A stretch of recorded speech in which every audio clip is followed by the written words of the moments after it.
And joining us right now is former senator from the Keystone State of Pennsylvania, also former 2012 presidential candidate, Rick Santorum, the winner of the Iowa caucuses, ended up with the second most delegates to the convention last time around.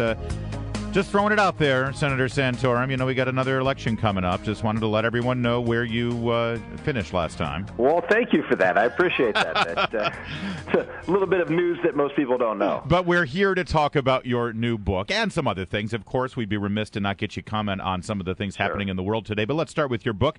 You have written it with a pretty good co-author there, your beautiful wife, called Bella's Gift, How One Little Girl Transformed Our Family and Inspired a Nation. I'm a father of two special needs children. I haven't read your book yet, but just seeing how it's described, it certainly speaks to me. Tell me about Bella and what her special needs are.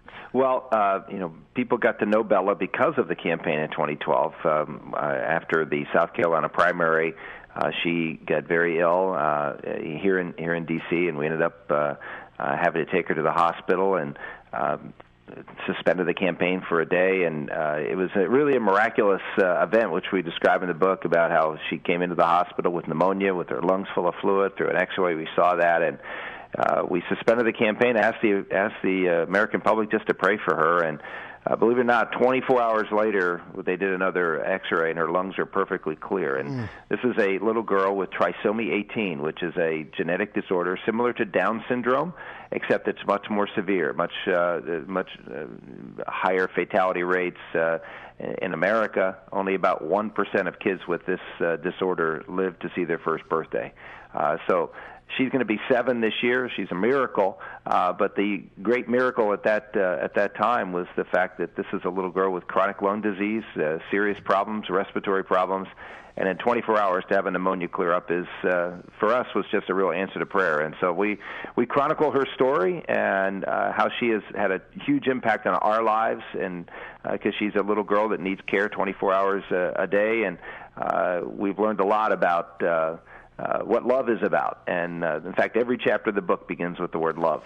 Okay, I know from knowing you for quite a while that you're a man of very deep faith and of religious conviction.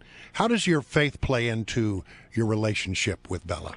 It sort of makes it all make sense because you look at what you're faced with as a parent, and you say, why me? I mean, why is this very difficult situation of caring for a child that is a special needs child? Why does this happen, and how do you deal with it? How do you deal with the sleepless nights, and how do you deal with the medical bills, and you deal with all the things that come with this? And really, the answer is that God doesn't give you more than you can handle, and that these children, if you embrace this struggle, if you embrace the difficulty, that you can come out the other side with an understanding of what love really is, which is that love of self-giving, that selfless love, that unconditional love, not wanting anything back in return, because Bella can't do anything for us except love us back. And that was something that was really one of the great gifts of raising her and understanding her, is the better understanding and better perfect love that you can exhibit in your life. Senator, as a fellow Catholic on this Ash Wednesday, I feel compelled to sort of take you down a bit of a discussion here on this, because as a father of 4, I've gone through the amniocentesis discussion that nurses always come up during the prenatal, and they talk about how they can screen for certain things like Down syndrome, and the implication, sometimes very overt implication, is so you can make a choice about abortion if you find out. Can I ask you, is Bella's condition, is that one of the things that you could screen for ahead of time? Absolutely. So a lot of little babies like Bella, who, you're right, we all grew to love, a lot of those babies don't ever get born because of that, right? Exactly. One of the reasons that 90% of these kids never survive birth is because a very high percentage of them are aborted. And this is a severe diagnosis. I'm not going to sugarcoat it, and we don't in the book. It's a very raw book about how Karen and I deal with this, because we had a lot of struggles. I mean, a lot, and we were very transparent about those struggles because it's a difficult journey. But we knew from the very beginning, no matter what, it's like we we know that our daughter is our daughter from the moment we found out that she's in Karen's womb, and why would you want to kill your daughter? I mean, she's your daughter. So I got to ask everything you can to help her. I got to ask you, because there are a lot of parents out there, or potential parents, who think I don't think I can hack it, having a child with such needs. How many children do you have, and which one was Bella? She was our 7th child. Yeah. We had 6 other children. So, and it's like I said, it's hard, but it's worth it. That's really one of the main points of the book. It's hard, but it's so worth it. It actually makes you a better person to parent a child like that, doesn't it? Yeah. Yeah, I was on CNN last night, and Don Lemon said, "Does it make you more human?" I said, "Well, I don't know. I don't know if I need to be more human, but it certainly makes you a different person in understanding, again, what the whole meaning of love is." Well, the title of the book is called Bella's Gift, and it sounds like it's a good read. I want to turn, if I could, though, to other matters. So where are you on the presidential run?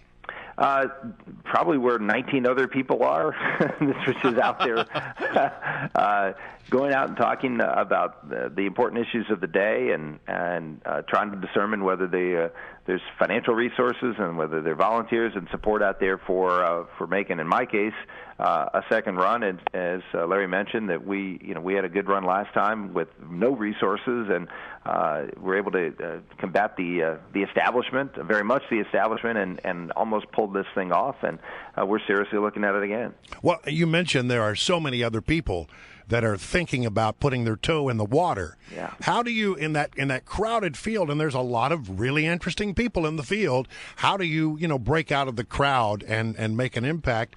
Because you are sort of a known entity to many Republicans.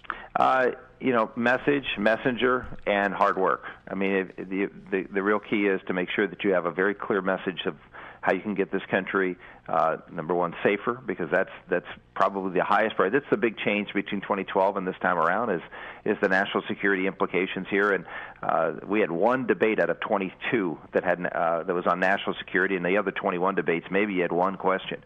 I don't think that's going to be the case this time. I think there's a very big difference, and my experience in that is one of the reasons it's really pulling me to do it, because I look at the rest of the field with virtually no experience in this area, and going up against Hillary Clinton, the wartime atmosphere that I think is going to exist at the time of the 2016 election.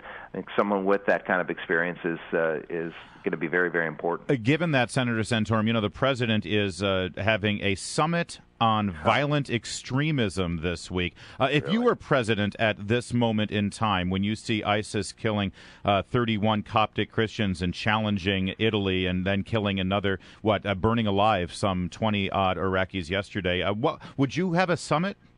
Well, he didn't challenge Italy. He challenged Rome. I mean, specifically Rome. Thank you. Yeah, in the eyes of the world, that's not Italy. I mean, in the eyes of these radical Islam, that's the Christian Church. That's what he's challenging. I mean, they're in a holy war. I mean, President Obama doesn't think so, but they think so, and I think most of the American public understands that now. And what the president should be doing is responding to this very serious threat. This is a real threat that is as dangerous as we have faced in quite some time, and we have to have a plan, and the plan should be to re-engage. Unfortunately, we left Iraq. We need to re-engage in Iraq, particularly helping the Kurds, the Jordanians, who are willing to fight. If I was the president, I'd be spending a lot more time with King Abdullah, who he only met with 20 minutes, only because a Jordanian pilot was killed. He had no plans to meet with him when he was here. This is the kind of dismissiveness that the president has for the crisis in the Middle East.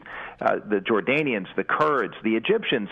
We have a president of Egypt who's serious about fighting the radical Islamist in his own country, as well as ISIS, and we have a president who won't talk to him, won't even recognize him. I mean, these are and then Israel, of course, you see how the president has dismissed Israel. We have the worst relationship with Israel at a time when Israel's existence is at stake, when Jews are being persecuted in Europe. I mean, you have, in a sense, Rome burning, and you have Nero sitting there fiddling and not playing golf. I mean, this is a really serious problem in a time, and he's even refusing to identify the enemy and holding the summit, which makes no sense based on the reality of what's going on in the world. Senator Santorum, as they will say often in those 20-person debates, your time has now expired. But thank you for joining us. And again, Gentlemen, the book. Pleasure. I enjoy listening to you.